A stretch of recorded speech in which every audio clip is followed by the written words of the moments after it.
नमस्कार, सुबह के 10 बज चुके हैं। बहुत स्वागत है आपके पसंदीदा कार्यक्रम मारो राजस्थान में। मैं हूं आपके साथ श्रुति श्रीवास्तव।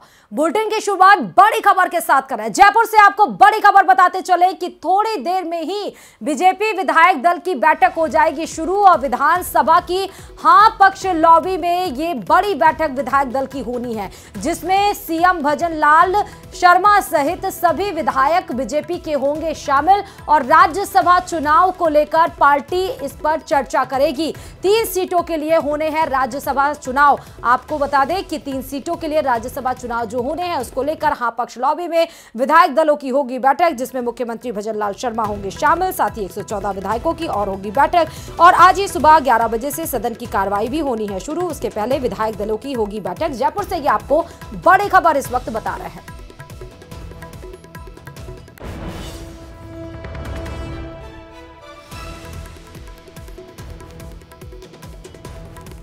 तो फ्लोर मैनेजमेंट के साथ हाँ पक्ष लॉबी में बड़ी बैठक ये होनी है। इस खबर पर हमारे संवाददाता बाबूलाल जुड़े हुए हैं। बाबूलाल, 10 बजे से लगभग 5-6 मिनट के बाद ही विधायक दलों की बैठक शुरू हो जाएगी। कितना महत्वपूर्ण और क्या क्या अहम इस विधायक दल की बैठक में होने वाले हैं? जी देखिए, विधायक दल की बैठक अब शुरू ही हो रही है और बीजेपी के जो मंत्री विधायक हैं वो इस वक्त विधानसभा पहुंच रहे हैं। अधिकांश विधायक जो है बीजेपी के, अधिकांश जो मंत्री हैं वो पहुंच गए हैं विधानसभा, क्योंकि जो लेट होता है, देरी से आता है, उसको यहाँ पर जुर्माना भरना पड़ता है। फाइन का सिस्टम है। बीजेपी बहुत ही यानी कि अनुशासन को बरकरार रखने वाली पार्टी है और हमेशा से जब भी विधायक दल की बैठक होती है तो उसमें लेट लतीफ नेताओं को फाइन अदा करना पड़ता है। तो आज की जो बैठक है वो बहुत महत्वपूर्ण है। मुख्यमंत्री भजन लाल भी इस बैठक का हिस्सा बन रहे हैं।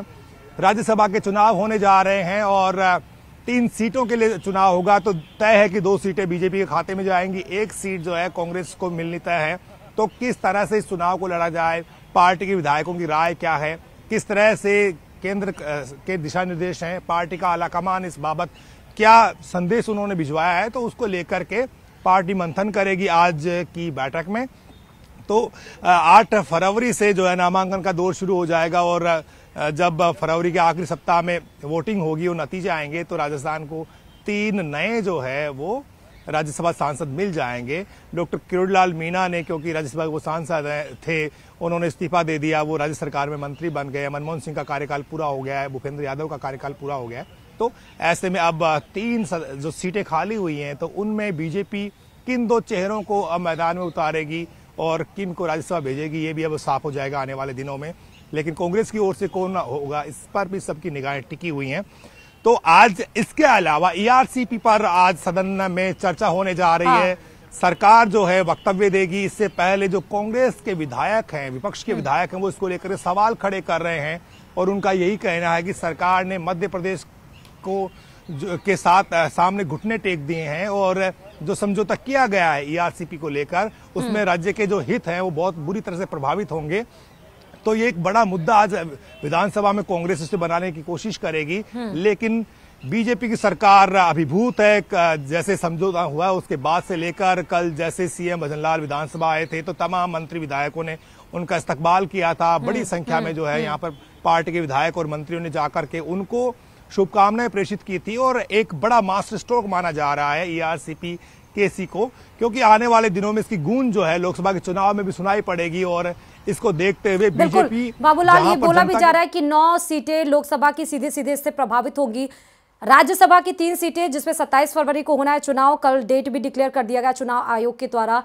क्या यही 3 राज्यसभा सीटों को लेकर ही विधायक दल की बैठक होने वाली है, या फ्लोर मैनेजमेंट को लेकर, ईआरसीपी को लेकर, या फिर पेपर लीक के मसलों पर भी विधायकों को और ज्यादा बातचीत और फीडबैक लिया जाएगा इसमें?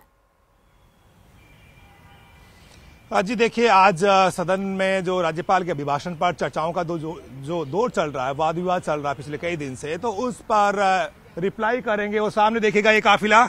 मुख्यमंत्री भजन लाल शर्मा इस वक्त विधानसभा पहुंचते हुए और थोड़ी देर बाद में जो विधायक दल की बैठक होगी उसमें वो शामिल होने जा रहे हैं। तो मुख्यमंत्री भजन लाल शर्मा इस वक्त विधानसभा पहुंच गए हैं और वो सीधे हाँ पक्ष लॉबी में जाएंगे, जहां पर वो विधायकों के साथ चर्चा करेंगे, मंत्रियों के साथ चर्चा करेंगे किस तरह से राज्यसभा का चुनाव जो है उसमें पार्टी की भूमिका हो, किन को मैदान में उतारा जाए, किसको टिकट दी जाए और किस तरह से बेहतरीन चेहरे सामने लाए जाएं, क्योंकि केंद्र यानी कि जो शीर्ष नेतृत्व होता है वो उम्मीदवार तय करता है, बीजेपी में हो चाहे कांग्रेस पार्टी में हो। तो क्या दिल्ली से भेजे हुए नेता आएंगे या राजस्थान से भी कुछ नेताओं को दिल्ली भेजा जा सकता है?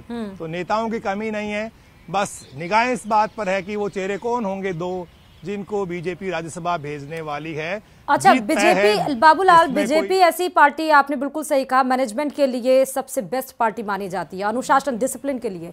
कल जब डेट का डिक्लेरेशन हो गया राज्यसभा का, तो क्या कोई नाम सामने निकल कर आए हैं कि इनको राज्यसभा भेजा जा सकता है? जी देखिए, भूपेंद्र यादव को फिर से रिपीट किया जा सकता है। इसके अलावा एक नाम जो है वो राजस्थान के किसी वरिष्ठ नेता का हो सकता है जो चुनाव हारा हुआ हो, लेकिन पार्टी ये महसूस करती है कि उनका जो अनुभव है उसका लाभ जो है पार्टी को संसद में भी मिलना चाहिए। तो ऐसे में किसी एक बड़े नेता को यहाँ से राज्यसभा भिजवाया जा सकता है, क्योंकि बहुत विचार होता है, पार्टी बहुत सोच समझ करके फैसला करती है और ऐसा फैसला पार्टी लेगी जिससे कि लोकसभा चुनाव में भी उसको फायदा हो। तो बहुत सोच समझ करके नाम तय होंगे। दिल्ली तय करती है अधिकांश चीजें ऐसी जो होती हैं, तो शीर्ष नेतृत्व ही पार्टी का जो आला कमान है वही तय करेगा कि आखिर राजस्थान से राज्यसभा की 2 सीटों के लिए किसको नॉमिनेट किया जाए, किसको वहां पर भिजवाया जाए। चुनाव एक औपचारिकता भर है, क्योंकि बीजेपी के जो 2 नेता हैं उनका चुना जाना तय है, तो 1 सीट कांग्रेस के खाते में जाएगी। बस चर्चा यही है, निगाहें इसी बात पर टिकी होंगी कि वो चेहरे कौन होंगे, 3 एक कांग्रेस की ओर से और 2 बीजेपी की ओर से। इसके अलावा जो है आज सदन को सुचारू रूप से चलाने की पूरी तैयारी है। जिस तरह से कल भी कई मौकों पर सरकार को घेरने की कोशिश की गई थी विपक्ष की ओर से, तो विपक्ष भी तैयार है, तो सत्ता पक्ष भी अब कम नहीं है।